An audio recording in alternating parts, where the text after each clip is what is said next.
The vintage chandelier in my parents' Lake Tahoe lodge glowed softly, scattering light over a table fit for boardrooms, not family warmth.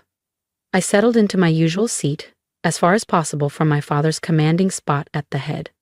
The summons for this urgent family meeting had arrived yesterday, penned in my mother's elegant but tense handwriting. "Ava, really?" she snapped, fussing with the pinecone centerpiece. "Would it kill you to dress like a professional?" I glanced at my cashmere sweater and navy trousers, minimalist but worth more than her whole ski wardrobe. But appearances meant nothing here unless they screamed old money. My brother Nathan swept in next, 38, CFO of Sterling Holdings, every inch the golden boy, his expensive cologne preceding him. He gave me a condescending grin. "Still tinkering with that crypto thing? Selling imaginary coins to broke 20-somethings?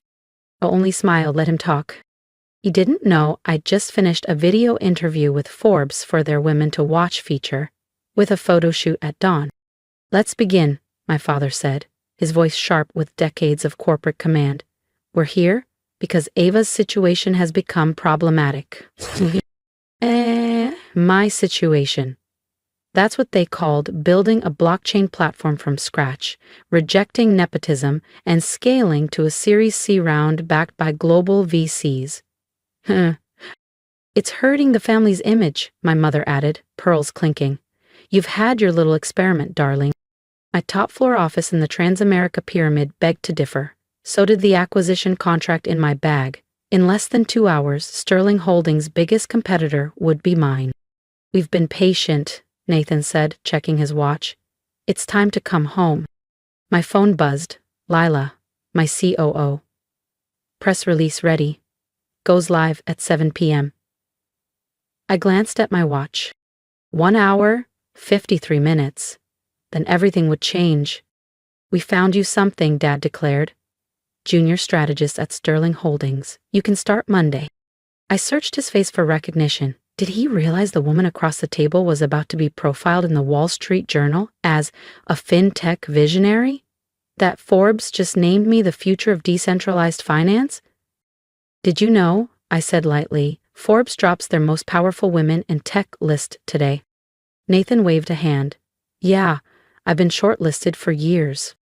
He hadn't, but no one corrected him. Mom cleared her throat. "Actually, there's something even more urgent. The country club board meets tomorrow," Mom said, voice tight. "People keep asking what you do. Can't you give me something simple to say?" I nearly laughed. The same country club my holding company secretly acquired last month, along with half the lakeside properties my parents worshipped. "What do you tell them?" I asked. "Well," Mom hesitated, clutching her pearls, "we keep it vague." "It's easier than admitting your daughter builds financial infrastructure," I said. "Shopify plugins?" Nathan muttered under his breath. My phone buzzed. Leela, my COO. "Newsroom's prepped. Everything launches at 7 p.m. sharp." "The point is," Dad cut in, frustration simmering, "this has gone on long enough. You're 32, Ava. Time to join the real world." "The real world," I repeated, picturing our valuation report placing my company at $2,400,000,000, 0 cents, 0 cents. "Yes," Nathan said, folding his arms. "Where success is measured in revenue, not retweets." Then our phones all buzzed at once. News alerts filled the room. Breaking. Largest fintech acquisition in history confirmed. $4,800,000,000, 0 cents deal, led by startup CEO Ava Whitaker. I calmly sipped my water. "Speaking of numbers," I said, "how's Sterling Holdings' digital division doing?" Dad frowned at his phone. "Stable, but this could shift confidence." "White-knuckling stability," I murmured. "Not ideal these days." "And how would you know that?" Nathan snapped. "From selling code to influencers?" I rose, smoothing my sweater. "I should get back. Some of us have industries to reshape." "Sit down," Dad barked. "We're not finished discussing your future." I picked up my purse. "Actually," I said evenly, "I think the future's about to discuss itself." At the door, Mom called. "Don't forget about the junior strategist role. They need your answer tomorrow." I paused, hand on the knob, smiling faintly. I'll have to decline. I've got a board meeting. My board. You're what? Nathan stammered, but I was already walking out, leaving them in stunned silence. In my real office. Penthouse level, Transamerica Pyramid, Lila grinned. They really have no idea who you are, do they? The youngest female CEO on the Fortune 500? They'll know soon enough, I murmured, turning toward the massive glass windows framing the San Francisco skyline, city lights flickering like stars. Time to rewrite the version of me they'd clung to for years. At 6:55 p.m., I stepped into the elevator. Leela handed me a sleek black folder for optics. Your brother keeps calling, she said. Sterling Holdings stock is twitchy. I smirked. Tell him to keep watching. The real fireworks haven't started. When the elevator opened, the lobby was electric. Flashing cameras, reporters whispering, news crews filming live. At the center stood a podium emblazoned with the Zenith FinTech logo. My phone buzzed. A message from Dad. Heard something big's happening in FinTech. Might impact our market.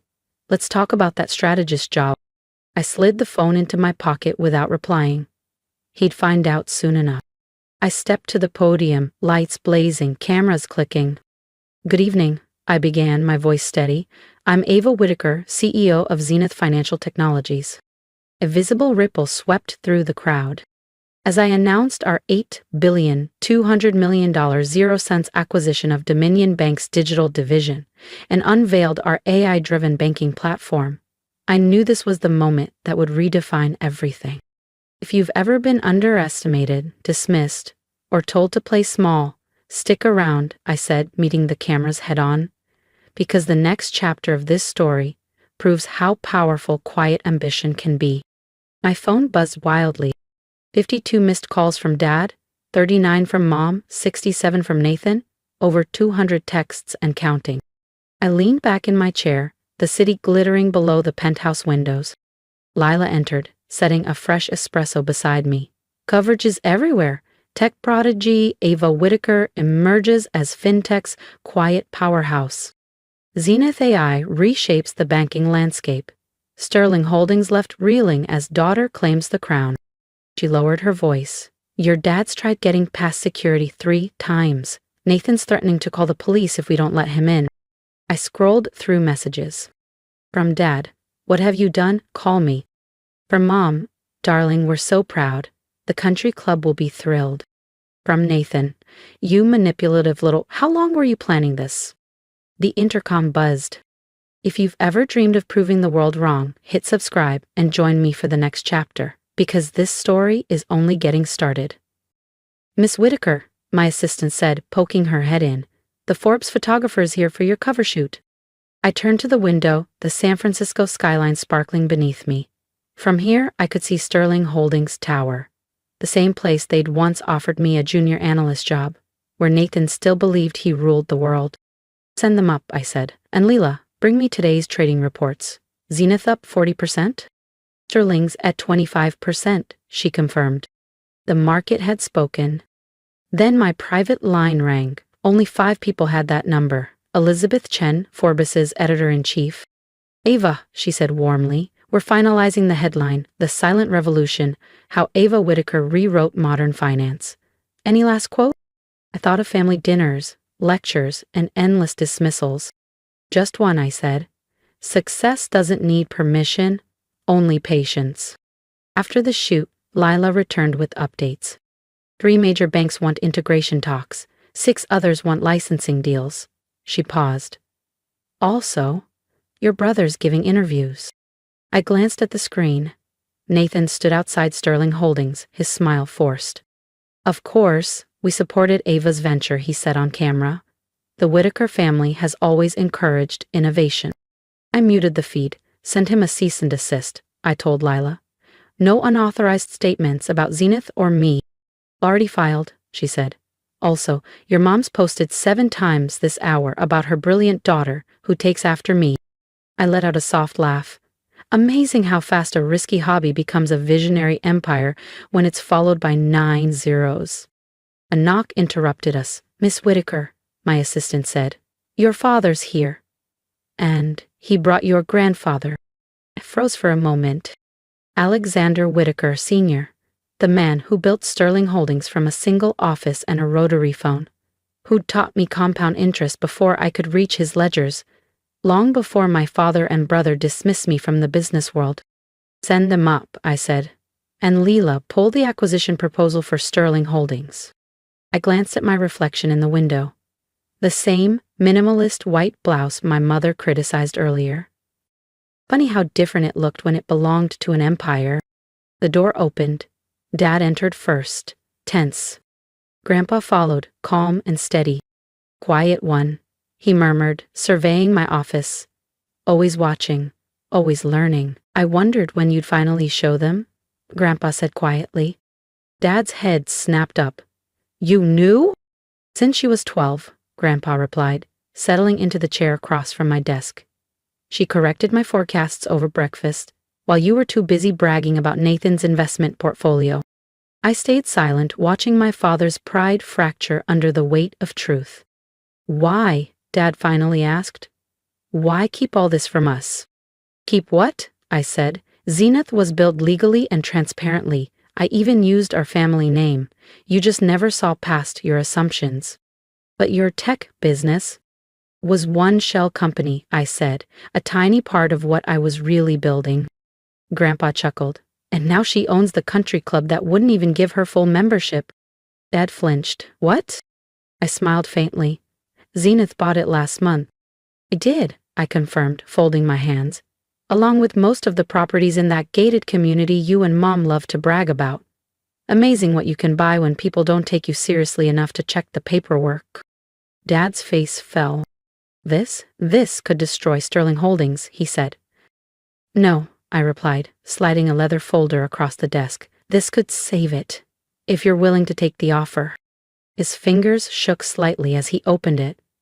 His eyes moved over the pages, slower than usual. A merger? He murmured. A strategic one, I said. Sterling Holdings becomes part of Zenith. You keep the name, some autonomy. But instead of fighting change, you join the future. And if we refuse? I tapped my screen, pulling up a live demo of our AI banking platform. It's already running in 5 regional banks, I said. If you say no, you'll be competing against a platform valued at 4 times your entire firm, against momentum you can't stop.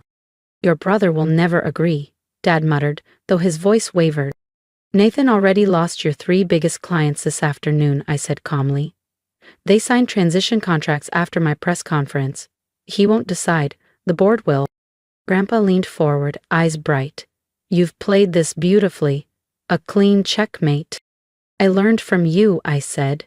You always told me to watch the quiet ones. They see what the loud ones miss. A knock interrupted us. Leela stepped in, holding new reports.